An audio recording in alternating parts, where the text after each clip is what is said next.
Alright, guys, let's get started with the first episode of Growth Engineering. And today we're going to discuss something that can add a lot of value to startups and also growing businesses when there is a dominant player, something like Salesforce and CRM, who have massive advantage over you in marketing.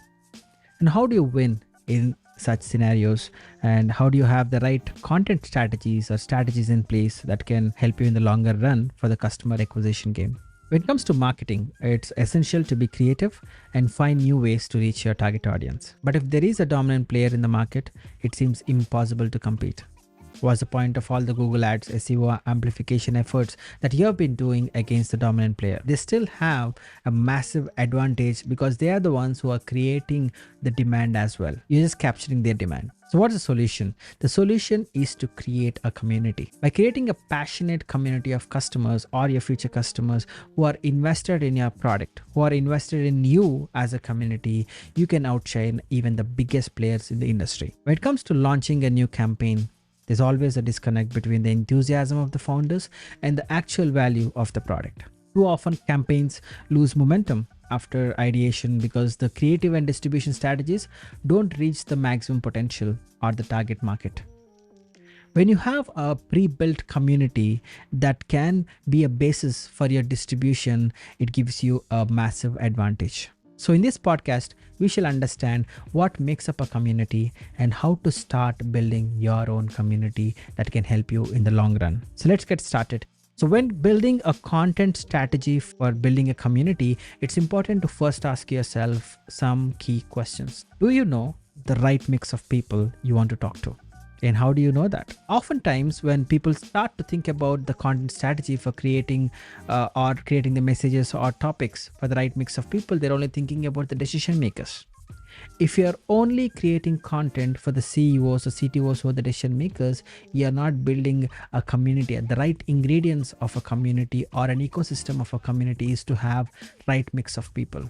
You should have influencers and also decision makers alike. Second, are you educating versus marketing? And what's the difference, you ask? When you're marketing, you're talking about your product helping solve the problem. But when you're educating, which is the key ingredient of building a community, you're talking about all the possible solutions or all the problems that particular industry where your customer is in, and trying to find or trying to put your own perspective into solving them. For finding what's important for your ideal customer persona or users of your product or service, what we can do is to go to your customers and ask them few simple questions. Speak to your current customers and ask them why they chose you. What problems does your product or service solve for them today? This can form the basis of all the questions or topics or the content that you can create for them. Once you have a good sense of the kind of content that you should be creating, it's important to think about where you're going to build the community. Is it on LinkedIn? Is it on Twitter? And that decision is highly dependent on where your team is currently active in.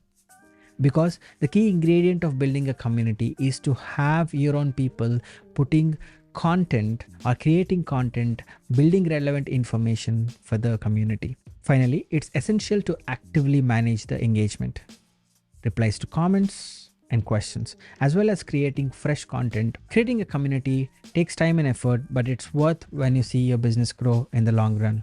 So don't give up. Keep building the content that your customers would find real value in. Building a community is highly undervalued today and misunderstood, which when done right can give anyone in the B2B space a massive edge over the competition and get you discovered.